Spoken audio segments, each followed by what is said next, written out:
Et on va commencer véritablement notre chapitre. Tournez vos Bibles au chapitre du jour, le seul chapitre du jour. Verset 1, s'il vous plaît. Chapitre 40, verset 1. Après ces choses, voilà, chaque fois que vous lisez un verset qui commence par après ces choses, quelles choses? Les choses qu'on vient de voir. Donc, comment Joseph, au verset 39, est faussement accusé par la femme diabolique de son maître Potiphar, Madame Potiphar, qui l'accuse, qui convoitait ce jeune enfant. La Bible disait qu'il était beau de figure, beau de taille. Donc, il était convoité, presque harcelé. C'était un harcèlement sexuel, harcelé par la femme de son maître Potiphar. Et il a résisté, il n'a pas cédé, comme le jeune fou de Genèse chapitre, pas de Genèse, le jeune fou de Proverbes,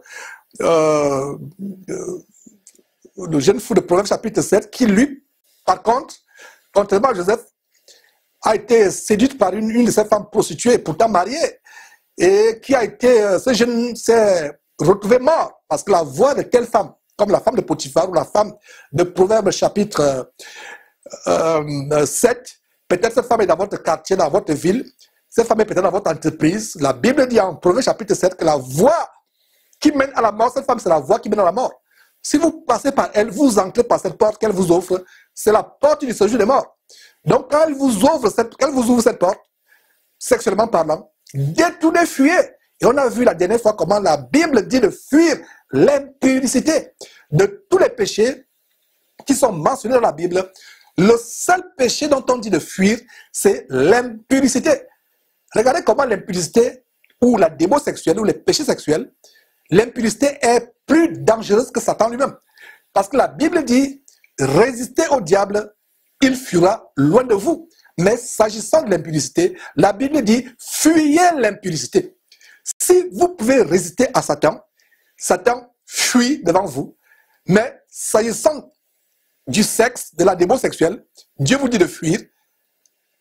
Ça veut dire quoi en conclusion? Ça veut dire que le diable est plus faible que le sexe. Le sexe est plus fort que le diable. C'est pour ça que le diable passe par les péchés sexuels pour entraîner la majorité des personnes en enfer. Regardez, quelle est l'une des plus grandes abominations dans cette fin de temps? C'est les péchés sexuels.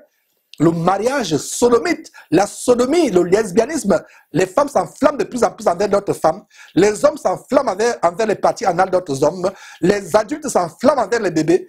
Les hommes s'enflamment envers les animaux. C'est terrible. Au point où vous avez votre poule qui picote dans la basse-cour, vous ne savez pas que votre voisin est en train de se branler en regardant votre poule. Voilà comment nous sommes arrivés. Le diable a lâché toute une légion de démons sexuels, de débauches, qui attisent des convoitises démoniaques, abominables dans la vie de beaucoup de personnes. Et nous sommes là pour vous avertir, mes frères et sœurs. Conservez votre pureté, votre pureté. Ne suivez pas les faux pasteurs comme Karambiri qui se moquent de la sanctification. La sanctification est d'un grand prix aux yeux de Dieu. Abstenez-vous des péchés sexuels. Donc, la Bible dit, après ces choses, verset 1. Donc, chaque fois que vous voyez après ces choses, posez-vous la question, après quelle chose? La réponse est ce qu'on a vu au chapitre 39. C'est pour là que j'ai fait un petit récapitulatif, un petit résumé de ce qu'on a vu. Donc, après ces choses, Joseph étant déjà en prison, après ces choses, il arriva que les chansons et le panetier du roi, les chansons, c'est celui qui fait fermenter le vin, qui fait du vin, et le panetier, ça vient de pain, c'est celui qui fait du pain. Donc, il arriva que les chansons, celui qui faisait le vin, qui fermentait le vin du roi, et le panetier, celui qui lui faisait son pain.